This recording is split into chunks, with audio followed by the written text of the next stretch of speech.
Vida. Good to see you. You too. How's it going? Good. How's your week? Like, hold on. Sorry. There.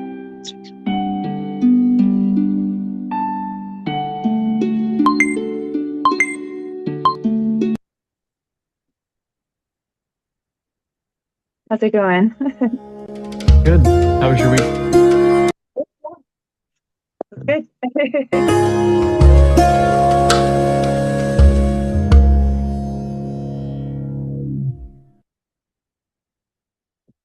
Okay. So tonight is session 7, Karma, Free Will, and Destiny. We're continuing on from our discussion last week on karma. As we know, it's a very large topic and difficult just to cover in one or even two sessions. It's just an ongoing kind of infinite pool of wisdom to dive into. So we'll just explore a little bit more about karma. Like, are we really just bound to like these good and bad reactions? And we talked a little bit about akarma last week, which is kind of acting outside of the laws of karma or not accruing good or bad. And yeah, see what it really means to have free will. Is there such a thing as destiny? And do we truly have like control over our life to some degree? So, hello, Jonah. Thanks for joining us. Yeah, hi, hello. Hi. What brings you here tonight? How'd you hear about it? I heard about it through Meetup, and sometimes I'll go to whatever various truth-seeking or whatever other meetups seem like they might have something interesting to them. Cool. Yeah. So, did you get connected like in the WhatsApp group, or um, how'd you find out about It just uh, came through, just Bhakti there's a Studio? posting on meetup.com, whoever did that. Yeah. So that's where I found you. Awesome. Okay. And we have another. Welcome back, Mika. Good to see you. So, just a little bio of myself for Jonah and anybody who hasn't heard before. My name's Bradley. I was a monk for 3 years. So, I actually lived in a temple. I studied under a spiritual guide or mentor. And I spent those years learning Eastern philosophy, the principles of Bhakti, which is devotion and loving service, and different types of meditation. And I also have a certificate in Bhakti Shastri, which required even more extensive study into the Bhakti texts and sacred literature. And after some time in the temple, I decided to move back here to Washington and kind of work in the quote unquote real world, so to speak, but still maintain a healthy spiritual practice and yeah, show that it's possible to that you can do both, and be even-minded amidst the turbulence of modern life. And in my free time, love to cook, read, be in nature, play music. And every Saturday, I'm usually at the Bhakti Studio in Seattle and playing in kirtan, which is the group mantra meditation and kind of call and response chanting, and just a very fulfilling practice. And if you haven't been there yet, definitely encourage you to check it out. And we're nearing the end of our Discover Yourself beginning bhakti sessions. So this is 7 of 8. And it's kind of just going through an overview of what bhakti is and how you can apply it in your day to day life in whatever walk of life you come from or want to practice. There's principles and teachings that can be useful in any aspect of your life. And so, as I mentioned, today's discussion is exploring karma, free will, and destiny. So we'll watch a short video and then we'll have some questions and answers and just discuss the topic. And feel free to join in if you have any insight of your own. And I'm sure we'd all love to hear it and would benefit from it. Okay. So we've got one video here.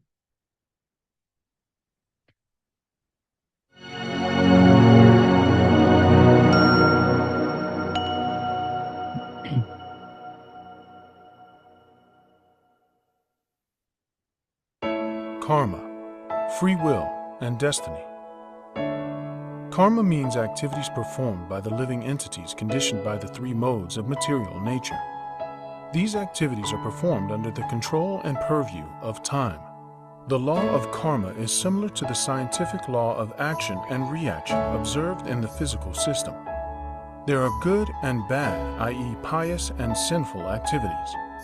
Both these activities are binding, i.e., they have reactions. One may wonder, if a living entity is subject to the results of previous activities, then what is the scope for free will? Once having committed either a pious or whimsical action, the living entity would be bound in an endless chain of suffering, being perpetually subject to previous reactions. If every move we made was completely controlled by fate, destiny, or astrological influences, how could there be such a thing as right act or wrong act? For that matter, why should we feel regret towards something we were forced to do? And if everything is destined, why do various books of various faiths take so much trouble to offer valuable lessons to discriminate between the right and wrong and choose the path of right action? What is destined? What is not destined? By living a righteous life in accordance to the laws of nature, one attains a better position in the material world. As a result, one may be rich, learned, or beautiful. Thus it is destined whether one will be born rich or poor, learned or illiterate, beautiful or ugly. What is not destined, however, is how one is going to use all these facilities awarded, or how one is going to behave in difficult circumstances. That action will decide the future destiny. Herein lays the free will for the spiritual consciousness to exercise. One who is born with some assets and facilities should know that they are all meant for the advancement of our spiritual consciousness. Unfortunately, when a person is misguided, he misuses his high position for the purpose, sense, gratification, in the form of intoxication, illicit affairs, or gambling. In these ways, the plundering senses take away all the assets that the conditioned spirit has acquired with great difficulty.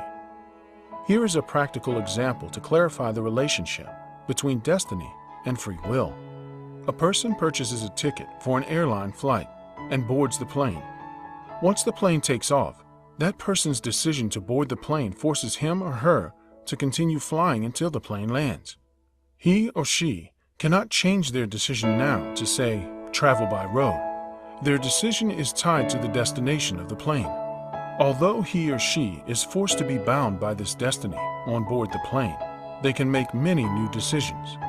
They may accept the food and drink from the stewardess or reject it. They may read a magazine or newspaper, or they may sleep, walk up and down the aisle, converse with other passengers, and so on. In other words, although the general context, flying to a particular city, is forcibly imposed as a reaction to his or her previous decision to board the plane, even within that situation, they are constantly making new decisions and creating new reactions. For example, if they cause a disturbance on the airplane, they may be arrested when the plane lands. On the other hand, if they make friends with the businessman sitting next to them on the plane, such a contact may lead to a favorable business transaction in the future. Thus, our destiny does not hamper our free will. A sincere spirit engaged in the process of bhakti, loving devotional service, can easily overcome the previous conditionings by humble submission to the grace of Supreme. By being grateful and submitting ourselves to the will of Supreme, Krishna as Paramatma within the heart eradicates the reactions to all karma and cleanses the mind of all misgivings. In Bhagavad Gita, chapter 10, text 10 through 11, Krishna says, "To those who are constantly devoted and worship me with love, I give the understanding by which they can come to me.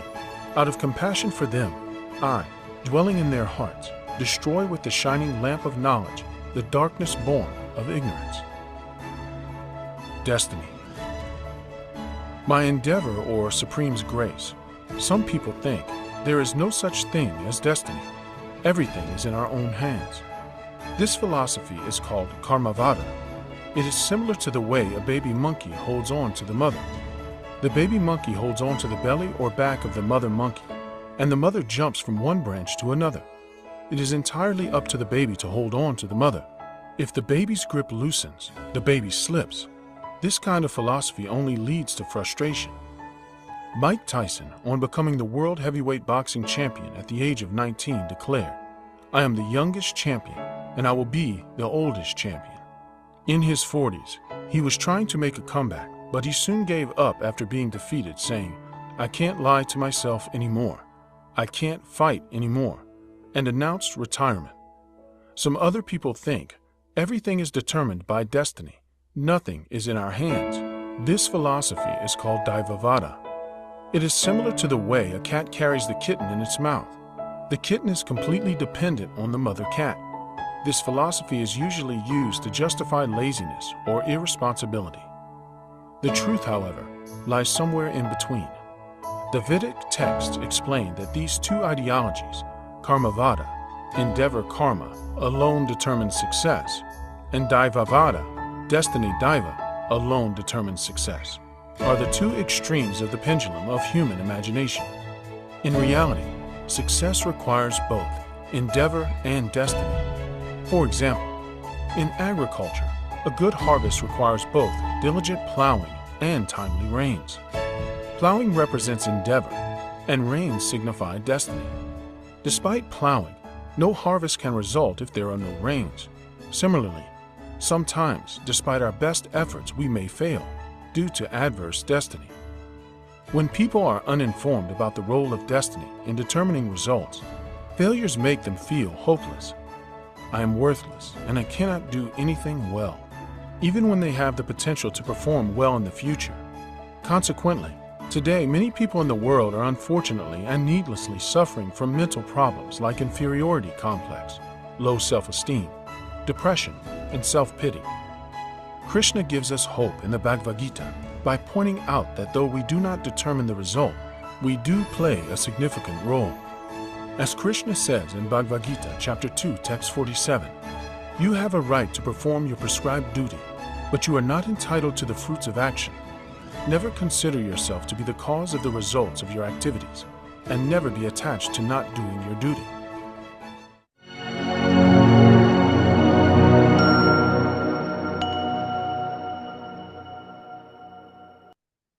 Okay.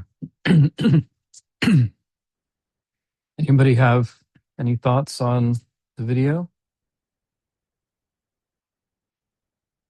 A lot of info there. Don't really have any thoughts.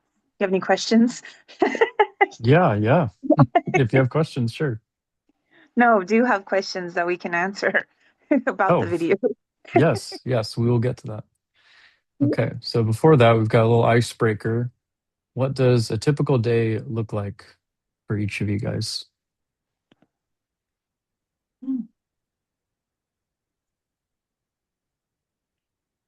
Um,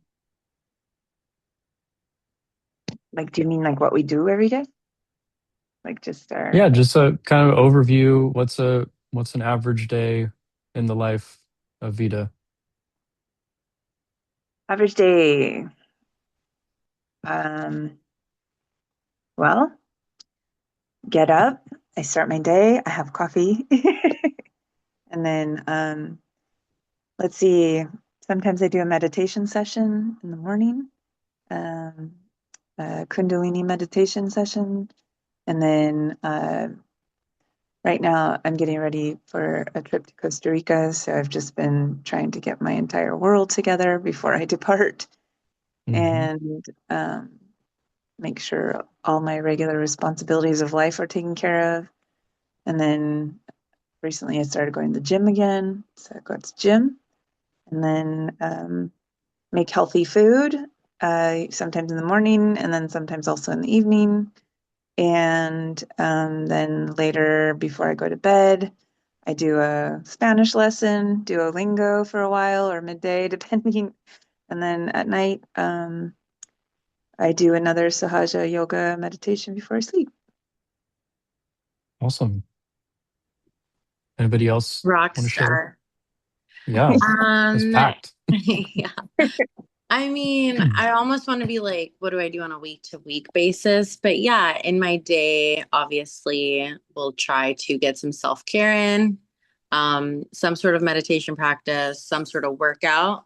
And then besides that, I mean, obviously work and sometimes alternate days like chore versus like a passion project or something that I want to do around the house that's life-giving. Mm, You know. Yeah. that. I feel like days are pretty simple sometimes. yeah, simple can be good. Yeah, yeah. Yeah. Jonah, anything you like to share?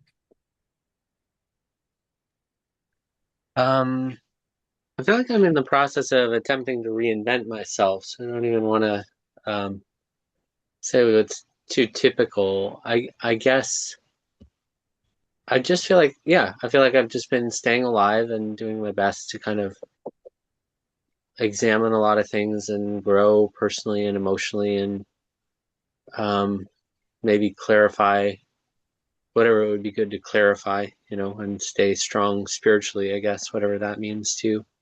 Mm, yeah, Yeah, absolutely. absolutely. Hmm. Yeah. And I'd say for me, right now I'm kind of in a career transition. So, I devote some time during the day to looking for employment opportunities or, discovering what avenue I want to um, go down next. I used to do and still do real estate, but I'm finding it's not really where my passion is. And so I want to use this time to, yeah, find where I would be most fulfilled and helpful. Um, I think kind of what this question is getting at in relation to the video is that I think we're all using our free will to some extent. We're trying to fill our days with things that might be productive or helpful to us or to others. Um, and that's a way that we're not being kind of directed or things are just automatically planned out for us. And so that daily routine is showing that we do have some control over some aspects of our lives. Um, but at the same time, there might be a result that comes from that might be out of our control.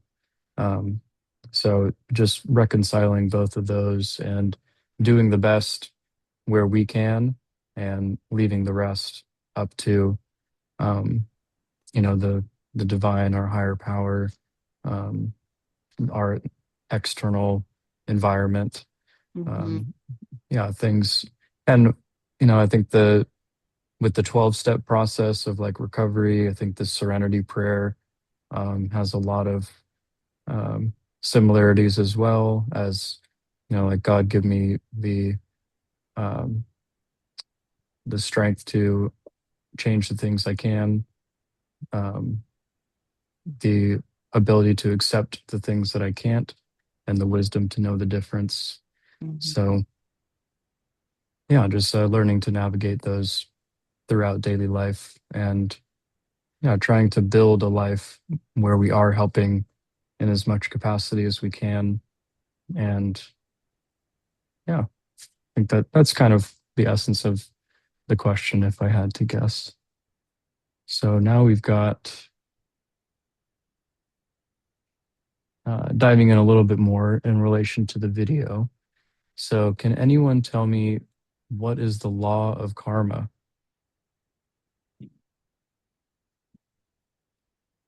I like the mystical law of cause and effect.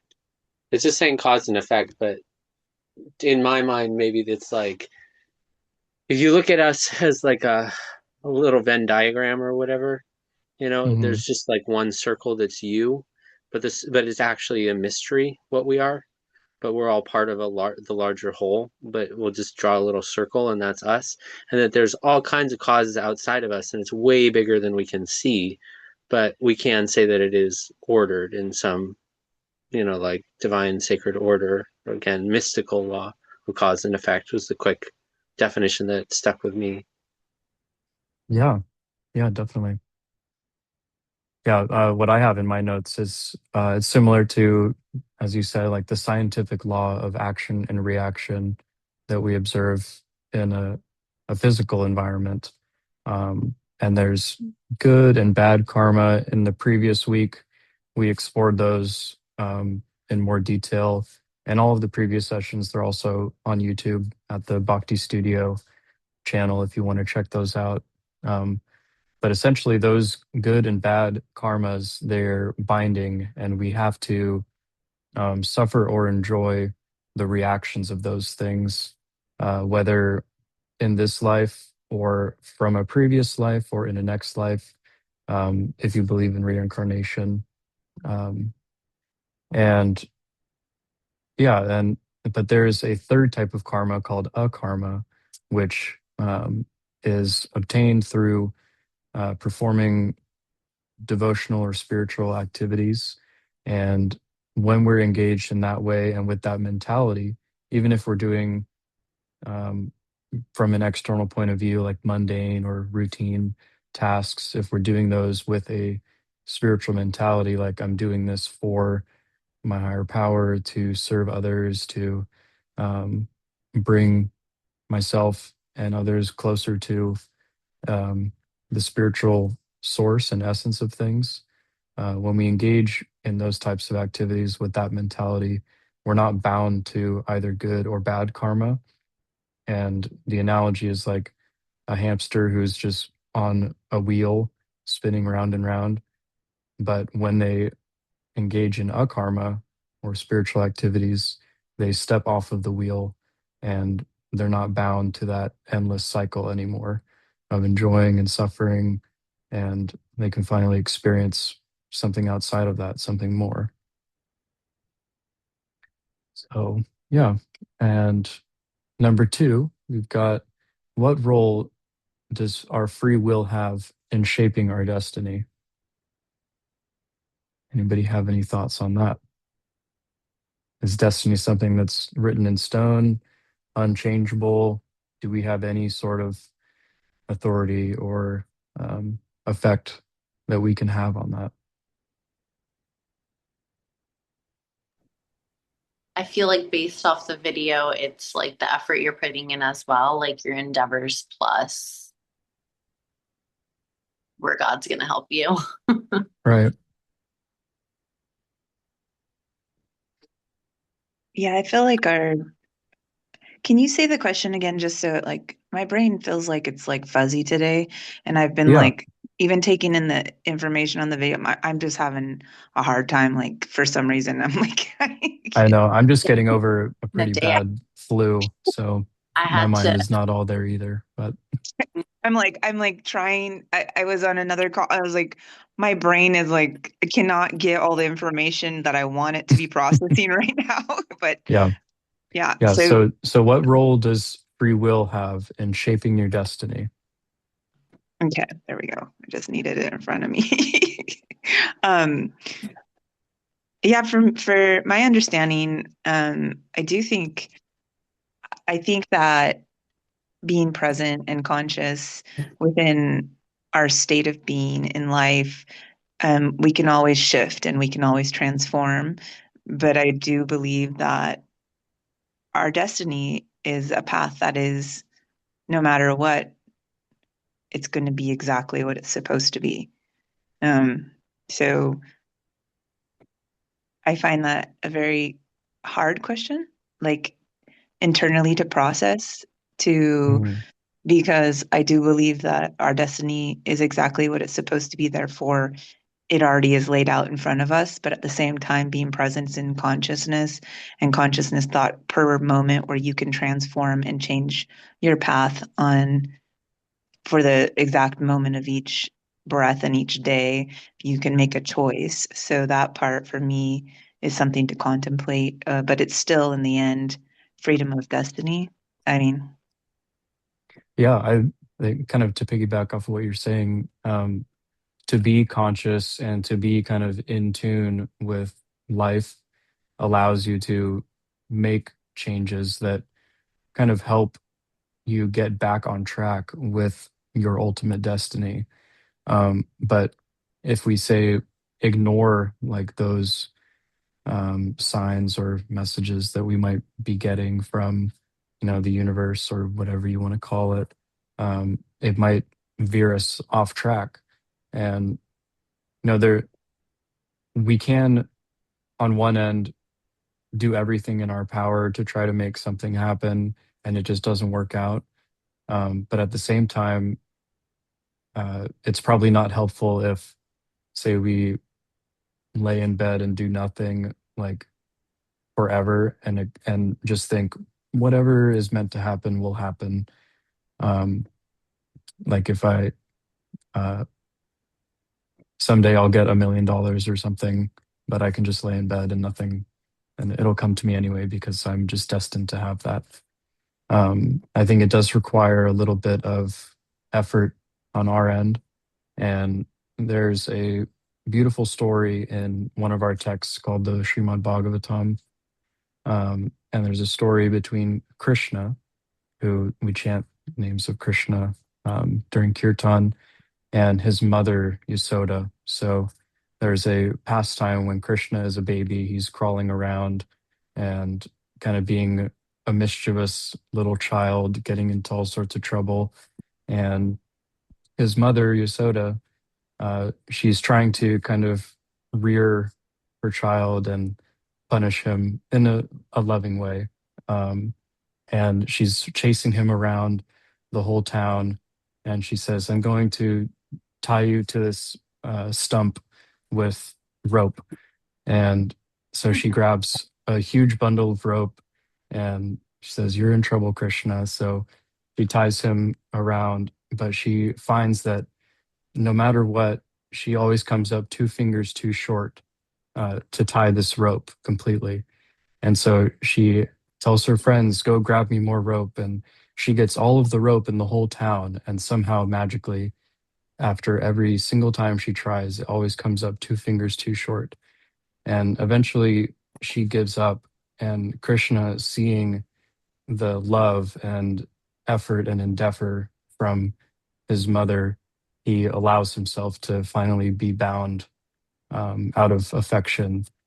And the great sages and yogis, commentators on this text, have explained that those 2 fingers, they represent our effort and Krishna's mercy. So there is always that element of we want to do everything in our power to, as if there was no mercy, as if there was no destiny, but at the same time be dependent that the will of God, the will of our higher power, is also there and will have that effect ultimately. So I always go back to that story and I find it very inspiring if I'm kind of having a tough time, feels like I'm trying everything, and just realizing that uh, ultimately whatever will happen, but I'm still going to do everything that I can on my end. Yeah. Okay, so number 3 kind of ties into question 2, but how can we overcome our destiny?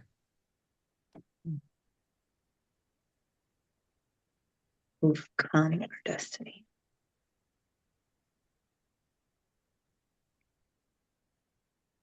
And maybe destiny might not be the exact word, but maybe overcome our reactions or results of maybe some past actions that we made. Is there any way to counteract that? and overcome it. That makes that I understand. I think more. Yeah. I think like for my understanding, I think that we can transform and make choices. Maybe we can look at ourselves, analyze our situation, and always be trying to do better for ourselves and enlighten our higher self and be in touch with that place, or look at past, uh, stay present, but also look at possibly places in our lives that we've been that we want to evolve forward from in order to elevate our levels into overcoming our chapters of our destiny. Yeah. Yeah. I mean, I'm not sure. What do you think, Mika?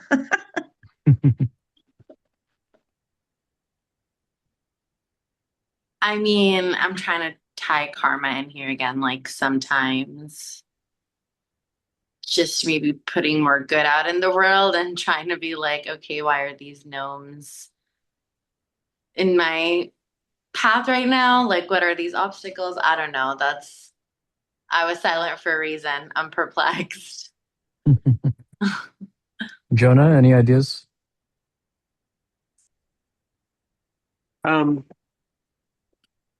I guess part of what I'm trying to process is there's a lot of stuff that feels like it's traditional around certain traditions that, if we're talking about a reality, and I think we're trying to explore reality because it's supposed to have like a practical effect, or there should be some way that we can understand what to do with reality, or I don't know, something like that.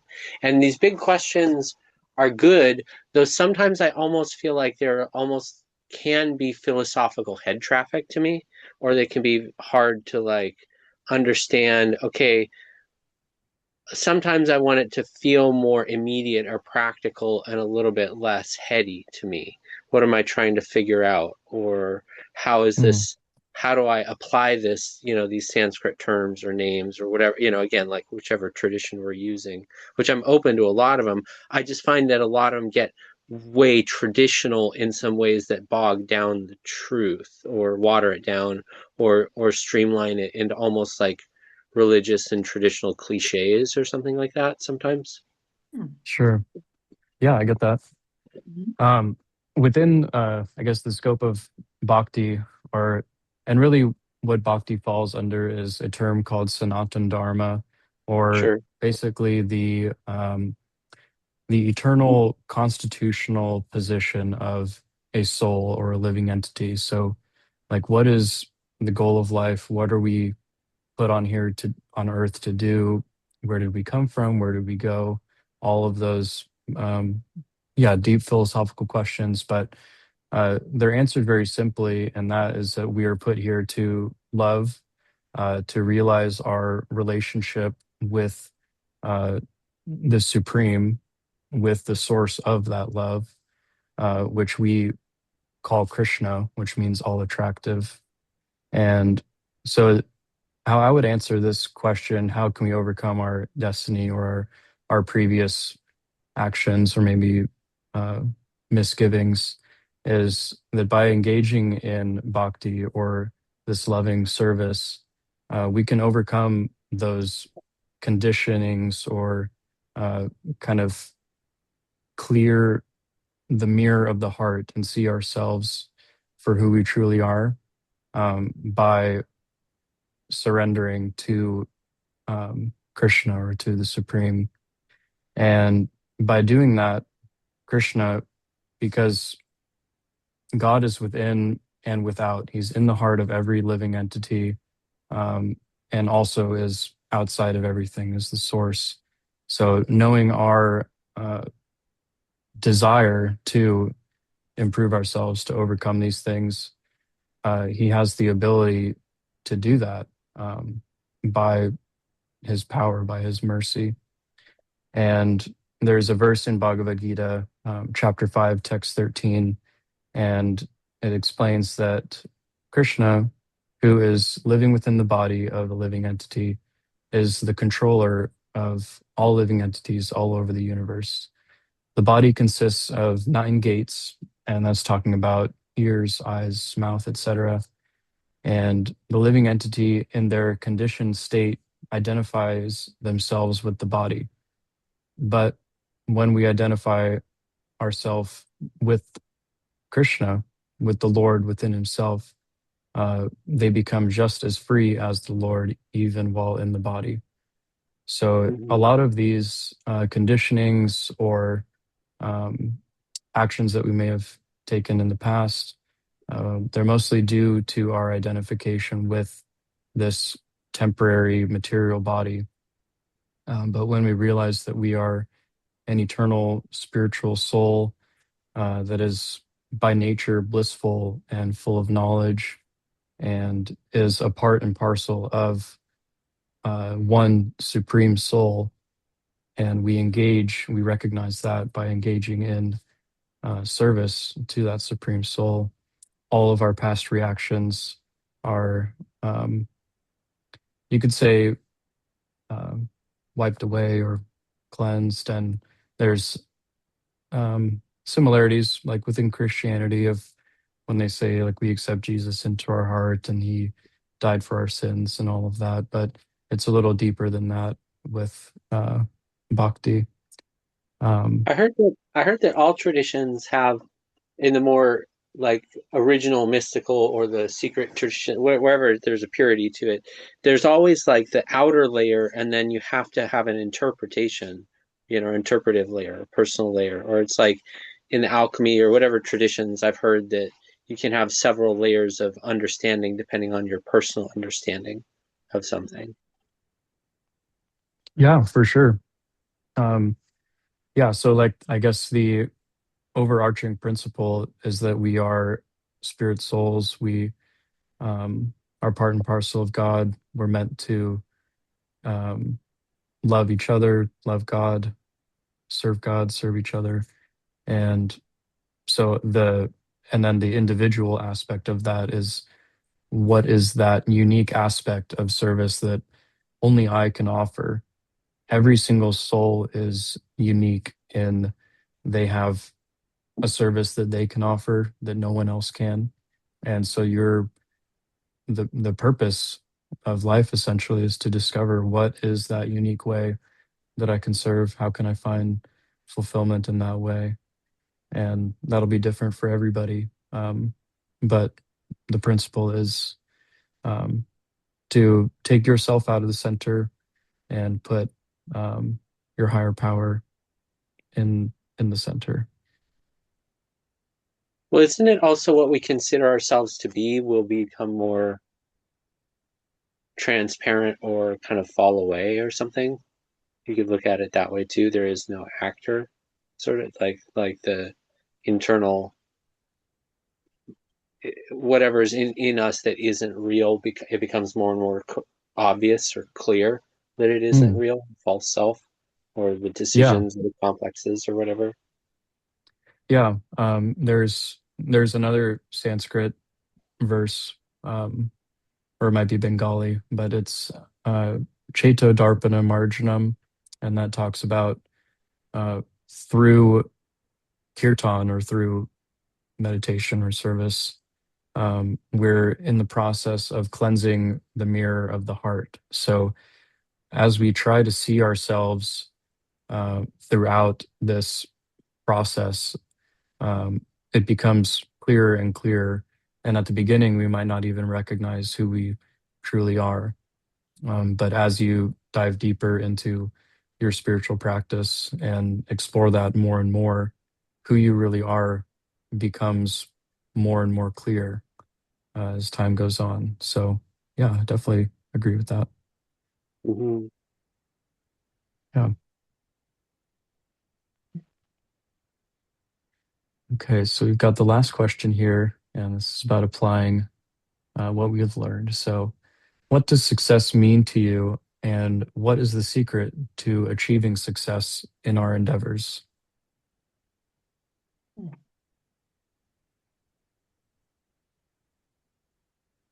So, how would any of you define success?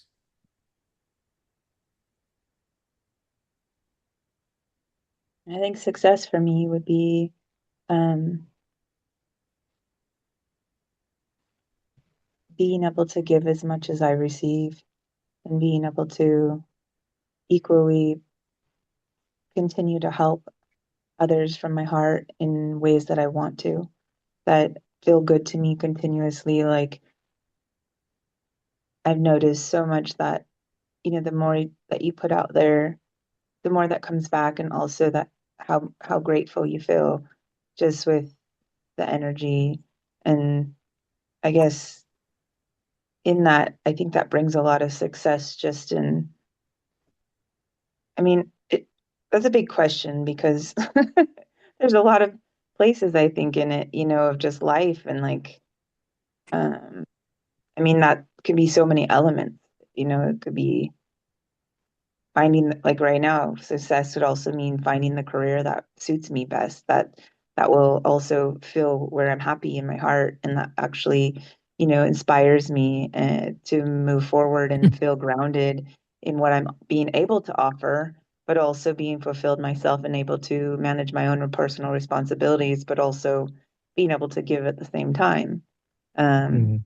to be creative, to continually learn, to be involved in a community that's uplifting and full of love, and that is learning and teaching and guiding, and people that surround you that you feel that you can trust and that you can confide in and communicate with, and that to have intimate relationships that mean, that are sincere.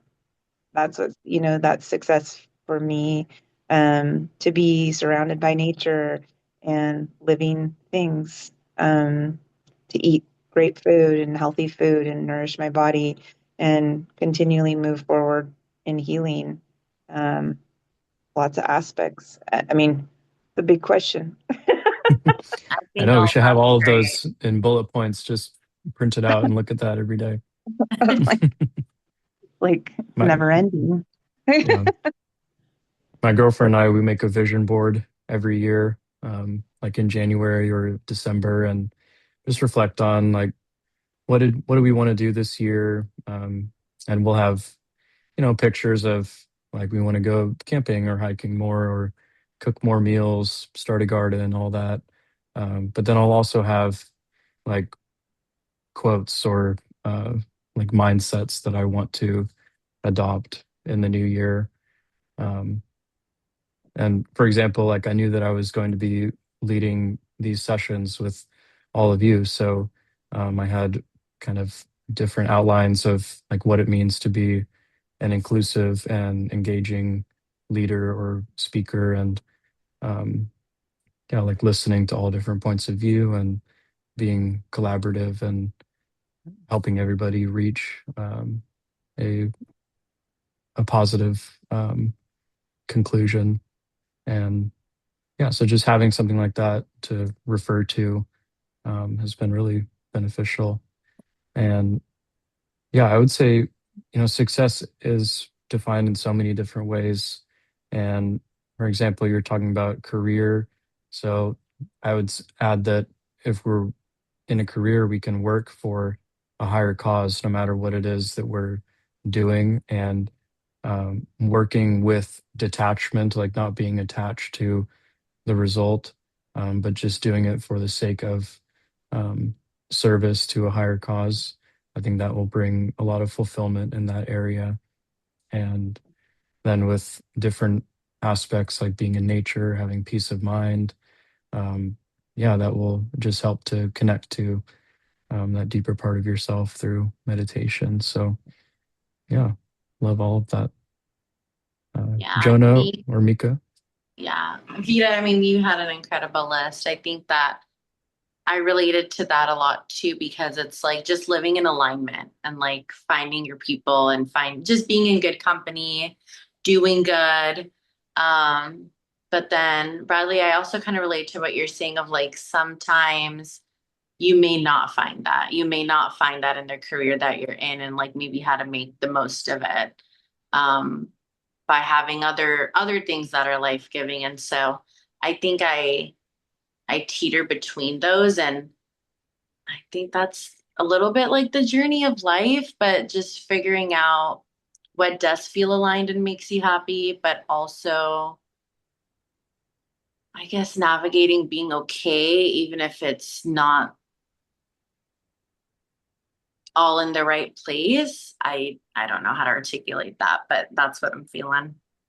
Hmm. Yeah, and there can be a lot of trial and error. Like, um, I don't know if where I'm really supposed to be, but I'm gonna at least explore these options. And who knows, I might be surprised at something I maybe was a little adverse to initially, but I end up finding a lot of meaning in it, and maybe I can learn how to, um, yeah, like express uh, spirituality within this particular like workplace or some people that I meet, and I can uh, form a nice relationship with them and share and grow together. So yeah, I think just yeah, being open to um, lots of different avenues and possibilities, and you know, just keeping it in the back of your mind, like how can I dovetail this? How can I um, see my work or any activity that I do um, as a service to a higher cause? Yeah. Hmm. Jonah, did you have something to share? Uh, Something that came to mind, like victory often to me could have like a connotation of like a larger, like, overcame a battle, whatever, metaphorical or what, or battle or otherwise, but um, of more like victory is somebody told me the purpose of being a human being is to take all the strength and integrity and unity that we have and basically the kind of like it often feels like a struggle but or could be called that but like use that to grow more strength and victory and unity. So there's something in like the Islamic that said something like there's nothing that or the thing that God is most pleased by is the freeing of slaves. And I think that that could be our own enslaved patterns or other people that are bound, Mm, up in some kind of repetitive pain of some sort, which is like a lot of the world condition.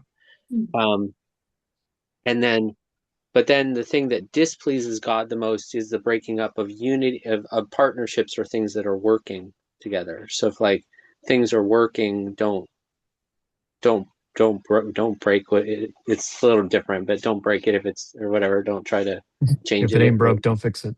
a little bit of that. Yeah, like just keep doing what keeps working. Do what keeps working, and I similarly feel like victory is like finding for me. It's like finding truth and love and openness and being able to actually have those feelings more and more, which again Mm, don't feel as philosophical, but feel much more just like, okay, I'm okay, and there's a clarity, and the I'm okay in this moment is okay, often, something like that.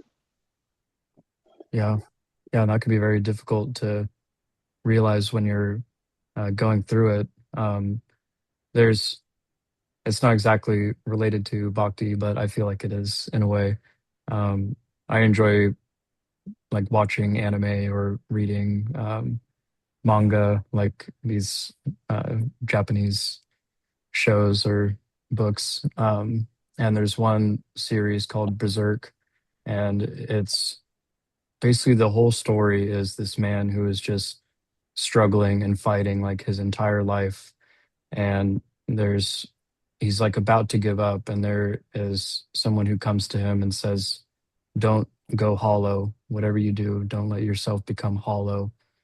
And he learns how to um, transform these difficulties and adversities into um, like seeing the beauty in the struggle and seeing it all as an opportunity for immense transformation. So, and loving despite all of the trials and tribulations.